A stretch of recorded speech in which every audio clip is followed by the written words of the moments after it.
Viewers, पिछले कुछ दिन में वो कुछ हुआ जिसका दुनिया ने कभी तसव्वुर भी नहीं किया था। इसराइल के जो एयर डिफेंस सिस्टम वो फेल हुआ। ईरान ने इसराइल के दो शहरों पे डिमोना और अरद के ऊपर बैलिस्टिक मिसाइल्स हिट किए। ये वही जगह हैं जहां पे ईरान का न्यूक्लियर प्रोग्राम छुपा हुआ है, अनडिक्लेयर्ड।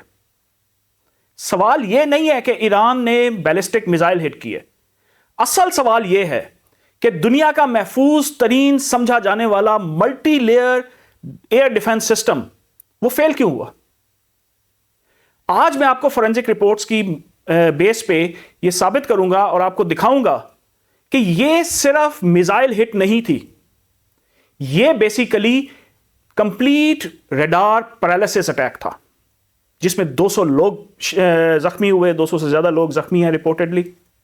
इमारतें जो है मलबे का ढेर बन चुकी हुई हैं। तो यही सब कुछ आपको आज मैं डिटेल में बताऊंगा और ये बताने की कोशिश करूंगा कि वो एक्चुअली इसके पीछे सब कुछ हुआ क्या।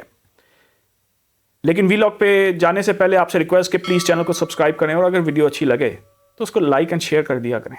Thank you. तो आगे चलते हैं। सबसे पहले बात करते हैं कुछ ग्राउंड रियलिटीज की। सब लोग बात कर रहे हैं आयरन डोम फेल हो गया, आयरन डोम फेल हो गया। नहीं, एक्चुअली बात को समझें, इस सिनेरियो को समझें, इसराइल के एयर डिफेंस को समझें। बेसिकली जब हम कहते हैं ना मल्टी लेयर डिफेंस सिस्टम, तो उसके 3 लेयर्स हैं। कुछ हैं लॉन्ग रेंज बैलिस्टिक्स को रोकने के लिए, जो कि है एरो 2 और 3, जो टॉप लेयर पे, ये आपको मैं सामने चार्ट पे आपको नजर आ रहा होगा। उसके बाद है एक मिड लेयर, मिड रेंज उसको कहते हैं, mid range ballistics, that is David sling. और फिर है शॉर्ट रेंज, जो कि है आयरन डोम। तो बेसिकली उस दिन एएफपी और कैलकुलस की रिपोर्ट के मुताबिक डेविड स्लिंग ने उस दिन ईरानियन बैलिस्टिक मिसाइल्स को इंटरसेप्ट करने की कोशिश की थी। और दूसरी साइड पे आईडीएफ के जो स्पोक्समैन हैं, इसराइल डिफेंस फोर्स के जो स्पोक्समैन हैं, उसने ये क्लियर किया कि उस दिन हमने जो बेसिकली प्राइम रिस्पॉन्सिबिलिटी थी इंटरसेप्ट करने थी, वो डेविड स्लिंग की थी, नॉट ऑफ एरो 2 और 3, क्योंकि एरो 2 उनके मुताबिक बहुत एक्सपेंसिव मिसाइल्स फायर करता है, इंटरसेप्टर्स। तो उन्होंने पैसे बचाने के लिए डेविड स्लिंग के ऊपर वो लगा दिया। लेकिन ऑन दी अदर साइड, मैंने आपको पिछले अपने वीलॉग में बताया था कि हंडाला और जो ईरानियन लेगॉन है, उन्होंने मिसाइल हिट होने से पहले अपने सोशल मीडिया पे क्लेम कर दिया था और बेसिकली उन्होंने स्क्रीनशॉट दे दिए थे उनके जो इंटरफेस के, रेडार का जो control command and control system है, उसका इंटरफेस दे दिया था अपने उसके ऊपर कि this is under our control, अब हम इसको कंट्रोल करेंगे। तो बेसिकली यूनिट 42 की जो फोरेंसिक रिपोर्ट है वो भी ये साबित करती है कि उन्होंने कहा है कि पिछले कुछ दिनों से जो ये 2 हैकर ग्रुप्स हैं, ये इसराइल के डिफेंस सिस्टम के अंदर मौजूद थे। अब जब वो मौजूद थे, अब जरा ये लिंकेज समझें। बेसिकली क्या हुआ है कि ये नहीं है कि उन्होंने आयरन डोम को अटैक किया या डेविड स्लिंग को अटैक किया है या एरो 2 को अटैक किया है। बेसिकली इसराइल का जो ये डिफेंस मैकेनिज्म है, ये सब इंटीग्रेटेड रडार्स के ऊपर चल रहा है और एआई पीछे बैठा फैसला कर रहा है कि किस टाइम पे किस मिसाइल को किस तरह से हिट करना है। और ज़हन में रखें, मैंने आपको प्रोजेक्ट मेवन का बताया था, यूएस का प्रोजेक्ट मेवन। वो क्या करता है कि उसके 150 चैनल्स हैं, 150 तकरीबन चैनल्स हैं, जिसमें सैटेलाइट है, ड्रोन्स हैं, कैमरास हैं और पता नहीं कितने उसके चैनल्स हैं, जिसकी वो लाइव वीडियोस को एनालाइज कर रहा होता है। और उनका क्लेम ये है कि ये लाइव वीडियोस के अंदर 90 सेकंड्स के अंदर टारगेट आइडेंटिफाई कर लेता है। और प्रोजेक्ट मेवन का काम ये बेसिकली, ये सिर्फ मैं आपको वो नहीं बता रहा कोई सुनी सुनाई बात, ये वो है जो सेंटकॉम ने अनाउंस किया, खुद क्लेम किया बेसिकली। और ये भी है कि वो सिर्फ टारगेट आइडेंटिफाई नहीं करता, बल्कि अपने कमांडर को बताता है कि ये जो टारगेट है, इसको हिट करने के लिए किस किस्म का वेपन यूज करना चाहिए। कि फॉर एग्जाम्पल अगर छोटी सी किसी चीज को हिट करना है तो इतना बड़ा बैलिस्टिक मिसाइल F-35 भेजने की क्या जरूरत है। सो वो सब थ्रेट एनालिसिस करके 90 सेकंड के अंदर कमांडर को बताता है, जो कि पहले अगर ह्यूमन स्पीड से आप करें तो शायद 24 घंटे में कोई टारगेट आइडेंटिफाई करके पूरा एनालिसिस होता था कि जनाब किस टारगेट को किस तरह से हिट करना है। सो अब आ जाए वापस उसी साइड पे जहां पे हम बात कर रहे थे ईरानी मिसाइल्स की हिट के ऊपर। सो बेसिकली हंडाला और इरानियन लेगून, ये दो हैकर ग्रुप्स हैं, इनके क्लेम के मुताबिक इन्होंने बेसिकली दो तरह से उसको फेल किया। अब दो तरह क्या है, मैंने आपको पिछले उसमें बताया था कि उसके ऊपर डीडॉस अटैक हुआ है, लेकिन अब जो फर्दर रिपोर्ट्स आई हैं उसके मुताबिक डीडॉस अटैक भी हुआ है और उसके साथ स्पूफिंग भी हुई है। स्पूफ टारगेट्स बताए हैं उसको। अब यह बड़ी मजे की बात है। अब स्पूफ टारगेट से आप समझे कि हुआ क्या है।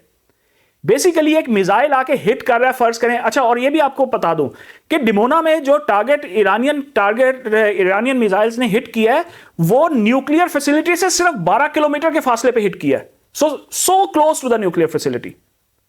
और IAEA जो है, इंटरनेशनल एटॉमिक एनर्जी जो है, वो उसने ये कंफर्म किया खैर कि कोई न्यूक्लियर जो है वो रेडिएशन लीक नहीं हुई, ये भी लकीली। और ये बड़ा कैलकुलेटेड मेरा ख्याल है कि ईरानियन ने बहुत कैलकुलेट करके 12 किलोमीटर दूर मारा है कि जनाब ये मिसाइल से कोई न्यूक्लियर रेडिएशंस ना निकले। तो बहरहाल ये कंफर्म हो गया कि शुक्र है कोई न्यूक्लियर रेडिएशन नहीं निकली। लेकिन समझें, जो हम वापस आते हैं, जो मैं आपको बता रहा था स्पूफिंग कैसे की है टारगेट्स की, कि फर्ज करें एक मिसाइल आके डिमोना शहर के अंदर या अरद शहर के अंदर किसी बिल्डिंग के ऊपर हिट करना है, तो उनका जो डिफेंस का इंटीग्रेटेड रडार सिस्टम है उसको यह पता चला कि यह कहीं खुली जगह पे जाके मिसाइल गिरेगा। सो उन्होंने उसकी ट्रेजेक्टरी स्पूफ कर दी। अब इसके बाद जब ट्रेजेक्टरी स्पूफ हुई तो उनके रडार सिस्टम या डिफेंस सिस्टम ने यह कहा कि नहीं, ये तो ओपन स्पेस में गिर रहा है, तो इस पे मुझे फायर करने की जरूरत नहीं है। One type of spoofing, one type of actually उसको ट्रिक कर दिया उन्होंने। इसको कहते हैं ट्रेजेक्टरी स्पूफिंग। इससे पहले आपको याद हो, मैंने आपको बताया था कि GPS स्पूफ हो रहे हैं, शिप्स स्पूफ हो रहे हैं, इवन जो है वो और IP स्पूफ हो रहे हैं। ये जो है उन्होंने मिसाइल्स की ट्रेजेक्टरी स्पूफ कर दी। अच्छा, दूसरा टाइप ऑफ अटैक इस पे क्या हुआ, ये रिपोर्ट्स के मुताबिक है, जो अगर आप यूनिट 42 की ये जो मैं डिस्क्रिप्शन में लिंक दे रहा हूं इसके, बल्कि इसमें मैं ये यूनिट 42 जो पोलो आल्टो का वो है रिसर्च, उसकी रिपोर्ट भी दे रहा हूं, और जो है मैं आपको और भी बाकी जो रेफरेंसेस हैं वो सारे मैं डिस्क्रिप्शन में दे रहा हूं, जिसकी बेसिस पे मैं आपको ये सब कुछ इन्फॉर्मेशन, उनका ब्रीफ बेसिकली समरी करके आपको बता रहा हूं। अगर कोई डिटेल में रिपोर्ट पढ़ना चाहे तो डिस्क्रिप्शन में लिंक्स मौजूद हैं। Coming back to the point, दूसरा टाइप ऑफ अटैक जो उन्होंने किया वो मैंने आपको बताया था पिछले उसमें भी, DDoS, distributed denial of service. उन्होंने उनके रडार सिस्टम को इतना ओवरलोड कर दिया कि उसने रिस्पॉन्स ही स्लो किया, कि मिसाइल आके हिट कर गया, उसके बाद जो है उन्होंने इंटरसेप्टर फायर कर दिया। सो ये अब जरा समझें इस चीज को, कि जो मैं आपको हमेशा से वो बताता आ रहा हूं मुसलसल, कि this is the life of artificial intelligence, this is a cyber war going on since 28th of February। और ये हिस्ट्री में फॉर द फर्स्ट टाइम हम जो है kinetic plus cyber plus electronic और actually a complete 5th generation warfare देख रहे हैं, जिसमें दोनों साइड्स बराबर की अटैक्स कर रहे हैं।